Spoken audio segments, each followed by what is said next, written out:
Marriage in China is ruining lives. Young people are fleeing commitment.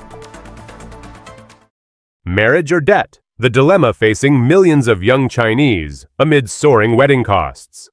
In today's China, marriage is no longer a symbol of stability. It's a source of financial anxiety. In cities like Hangzhou and Shanghai, many young people aren't afraid of commitment, but they are afraid of the cost. How did love become a matter of money? From weddings costing over $20,000 to bitter debates over traditional dowries, this is a phenomenon reshaping how people love, commit, and increasingly, how they decide not to marry. Right now, we don't have the money to get married. I just don't understand why we're expected to spend all our savings just to throw a wedding. Do you know how much it costs to get married in Hangzhou? I found out today. It's at least 200,000 yuan, and that's for the basic option. The venue, hotel, planning, photography, makeup, the dress, every single thing costs a fortune. And I realized what crushes us isn't being poor. It's the fear of others thinking we are. To get married, do you need a car and a house? You don't need a car. I can even give up the dowry. But the house is a must. He should cover the down payment, and we'll do the renovation together. We'll share the mortgage. That way, the home feels like something we both worked for. But if he pays for everything himself, the pressure is overwhelming. And that stress will eventually destroy the relationship. In recent years, the phrase leftover women has dominated Chinese social media, referring to single women over a certain age. By 2025, China will have over 300 million single people, but they're not evenly distributed. 1.75 million single men, mostly concentrated in rural and inland areas, 1.25 million single women, mostly in big cities, highly educated and with higher incomes. Although there are 50 million more single men than women. Paradoxically, millions of women remain unmarried. Why? The answer lies in the rising cost of marriage. Many men simply can't afford it. Sky-high dowries, crushing mortgages, and a societal model that demands everything be in place before a couple can wed. I'm 26, from a rural area in Henan. Out of the 10 childhood friends I grew up with, most now 27 or 28, almost none are married. Only 2 have tied the knot. One of them went to work down south. He married a girl from Sichuan, not especially pretty, but very kind. She didn't ask for a house or dowry. They had a simple wedding, and now they live happily. The rest of us, including me, are still single. Some don't have homes, so they can't marry. Others did buy homes, but now live under the weight of a mortgage. Don't marry a man from Shanghai. Not if you want a dowry. Lately, I've heard more and more women saying it's not worth it. Men from Shanghai are too stingy. They won't even offer 300,000 yuan as a dowry. One of my friends dated a guy for 2 years. They broke up as soon as they started discussing marriage, all over a 100,000 yuan dowry. To men in Shanghai, dowries are like selling your daughter. They see it as degrading and believe it lowers the woman's status in her in-laws' eyes. Also, Shanghai parents usually don't meddle in their children's marital choices. Why do more and more young people not want to get married? Because marriage lowers your quality of life. How so? Think about it. You have to buy a house, a car, pay a dowry. If your parents are rich, fine. But most of us come from regular families. Buying a home means signing away half your life to a mortgage.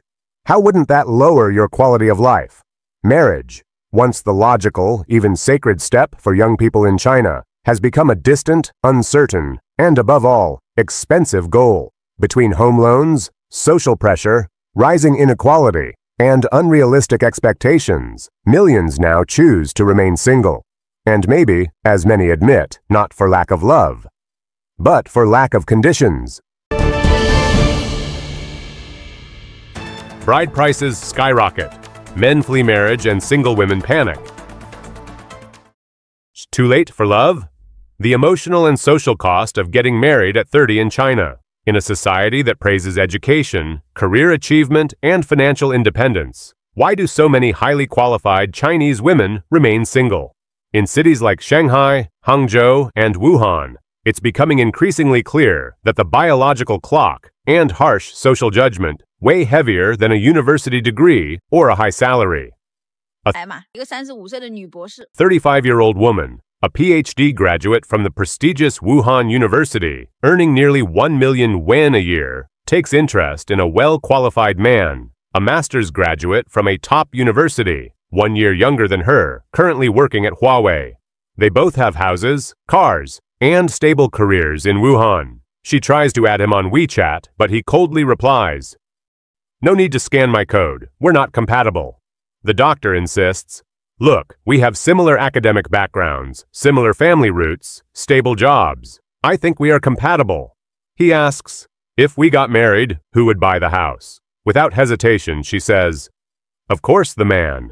He smiles and responds, "See, no matter how successful you are, how high your salary is, the house is still the man's responsibility. You work hard, so do I, but how would we share daily life? I'm looking for someone who values home life, who's stable, and honestly, you're a bit old. I still want children, and that matters too." This moment exposes a painful truth. It's not about women lacking value or men being overly picky. It's that compatibility in marriage is still defined by deeply ingrained traditional roles. A popular blogger shares the story of her friend, once the most admired beauty on campus. Now 32, she's attended countless matchmaking events for overseas returnees in Shanghai. But the experience? Frustrating. At these events, for every 10 men, there are up to 30 women, many younger, with degrees from prestigious universities abroad. UCL, LSE, Columbia. In this environment, beauty or education are no longer rare. The real, scarce resource, is youth. According to Bloomberg, the wedding planning industry in cities like Beijing has seen a dramatic drop in demand. One planner shares, "Back in 2012, we had up to 2,000 clients a year. In 2024, barely 100 EA, 35-year-old woman, master's degree, stable income, and a small apartment, contacts a matchmaking agency to meet a 30-year-old man. He has less education and a lower salary, yet refuses to even meet her. I don't even care that he earns less or has fewer qualifications, but at the end of the day, aren't I the one making the sacrifice? Thanks for your interest, but I prefer someone under 30. I don't care about her career or her income." In today's urban China, love isn't just about feelings. It's a complex equation where age, status, and social expectations weigh just as much as affection. For many highly accomplished women, the paradox is cruel. The more successful they are, the harder it becomes to find a husband, especially after crossing age 30. So we're left with tough questions. Are we valuing what truly matters in a partner? What weighs more, love, age, or assets? 800 million in debt. China on the brink of financial collapse. Youth can't keep up. A generation trapped in a debt spiral. Stories that hit home and force us to reflect on the true cost of financial choices. In recent years, debt in China has gone from exception to norm.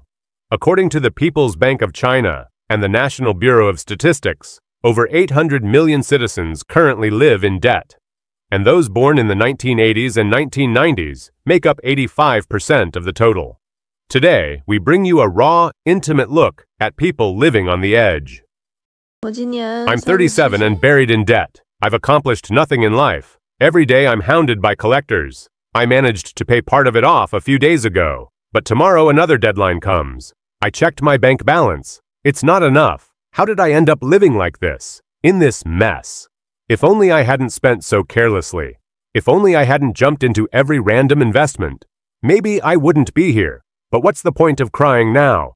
At best, it helps release a little of this anxiety that's consuming me. Personal debt in China has reached alarming levels. Social pressure, the rise of buy now pay later culture, and a society obsessed with material success are pushing millions to the brink, financially and emotionally. I'm in debt for over 800,000 yuan. I've defaulted on everything, Alipay, banks, even private lenders. For over 3 months, I held on alone, getting dozens of debt collection calls every day. My company went bankrupt. I lost my house. When I tried to find a new job, I was let go again. My name is Yanzi. I'm 35. Today, I have nothing. Not even the people I once helped will lend me 500 yuan. It's midnight. I'm still on the street with nowhere to go. I have less than 100 yuan left. Luckily, tonight I can sleep at my younger sister's place. I was born in 1999. 博主阿淘淘说他负债 I owe more than 40,000 euros. Every day, I live in pain. I became guarantor for 2 of my father's loans, one for 10,000, another for 30,000. He had an accident, fell from the 2nd floor while installing an electrical cable, and severely fractured his foot. He can't work anymore. His entire borrowing scheme collapsed. I make just a few thousand a month and also support my younger brother.